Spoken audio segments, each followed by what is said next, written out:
Welcome to another edition of Mate Selection. I'm Kieron Cole. I'm here by myself tonight because I got something that's really pressing on my mind, on my heart. In fact, to be truthfully honest, it's got me pretty much aggravated. So I came here this evening to share what's on my mind with you, and hopefully it's going to set somebody free and change somebody's life.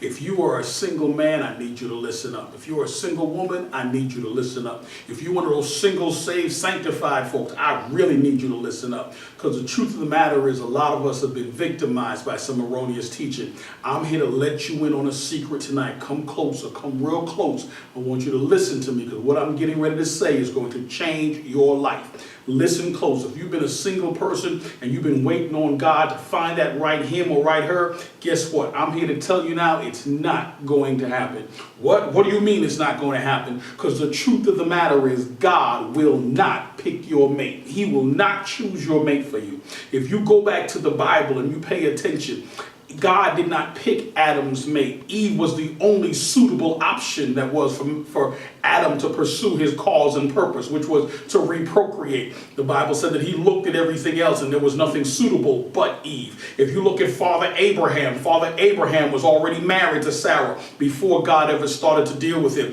You look through all the patriarchs, they were already married before God started to deal with them. Go all the way up to even not Eve, but to Mary. The Bible lets me know that Joseph was already espoused to her before she ever got a visitation from heaven and said she was going to bear the Christ child. So what are you telling me? Stop waiting on God to choose. Some of y'all should have been married, could have been happy already, but somebody taught you you're supposed to wait on God. And let me tell you some things. I'm here to just shake that whole erroneous teaching for you.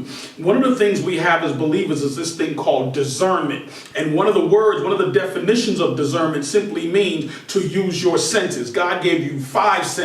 He gave you the sense of sight. He gave you the sense of touch. He said the sense of taste, smell. He gave you the sense of hearing. All these things. Why? Because all those senses send information to your brain so that way you can decipher what's true and not true. Then he gave you, guess what? He gave you another sense. Guess what? The sense or the gift of your brain to critical think. And on top of that, he gave you the greatest sense, the 7th sense, which is the power of his spirit to lead you and guide you into right areas. You've got to get to the point where you can trust your sense and trust the Spirit of God. You no longer have to wait on God to choose a mate, because nowhere from Genesis to Revelation will you ever see that God ever chose a mate for anybody. In one instance, he told Hosea the prophet, he said, go and marry a woman of whoredoms. But he never told him, go and marry this specific woman. Why? It came down to his choice. You need to be able to sit and be real with yourself, look at yourself, analyze yourself, your situation, your circumstance. In fact, go back to the last video we did on mate selection called Counting the Cost and being honest with yourself and know it and make wise choices. Why? Because men and women make presentation to our life all day long, and we have the right to choose or to decline anything that comes into your life. So stop sitting and waiting. Start activating your faith and know what you're supposed to be doing. Know what works for you. Be like Adam. Be on the hunt for what's suitable. Know what works for you and what's a deal breaker. And I'm here to tell you, you don't have to wait anymore. You're set free. Why? Because there's no way in the Bible where God ever chose a mate for anybody. I'm here to tell you, shake off that old teaching that was designed to control and be free and walk in the liberty.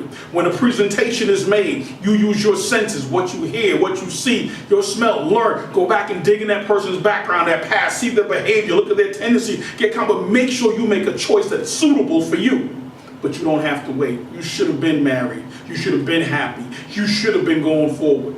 And if you made a wrong choice in the past, guess what? Choose again. Guess what? And some of us, I'm telling you, from what I know, this testimony, some of us allow those church leaders to tell us this is the person you're supposed to be with, and it still didn't work out. Why? Because they don't know you intimately like that. They don't know what works for you and what doesn't work for you. So I'm here to tell you, there is no guarantee in a relationship, but you do have a right to choose. Stop waiting. God will not choose your mate for you.